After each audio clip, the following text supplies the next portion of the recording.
Mimi Mwigulu Lameck Nchemba naapa kwamba nitakuwa mwaminifu kwa Jamhuri ya Muungano wa Tanzania na kuitumikia kwa moyo wangu wote, na kwamba nitaihifadhi, nitailinda na kuitetea Katiba ya Jamhuri ya Muungano wa Tanzania kwa mujibu wa sheria iliyowekwa.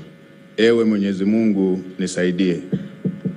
Mimi Mwigulu Lameck Nchemba naapa kwamba nitaitumikia vema na kwa moyo thabiti Jamhuri ya Muungano wa Tanzania katika kazi zangu za waziri mkuu, na kwa wakati wote nitamshauri kwa hekima na uaminifu Rais wa Jamhuri ya Muungano wa Tanzania, na kwa vyovyote vile sitatoa siri za baraza la mawaziri.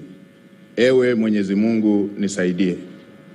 Mimi Mwigulu Lameck Nchemba naapa kwamba katika kutekeleza madaraka niliyopewa kwa mujibu wa Katiba ya Jamhuri ya Muungano wa Tanzania, nitatetea na kudumisha umoja wa Jamhuri ya Muungano wa Tanzania kwa mujibu wa Katiba ya Jamhuri ya Muungano wa Tanzania.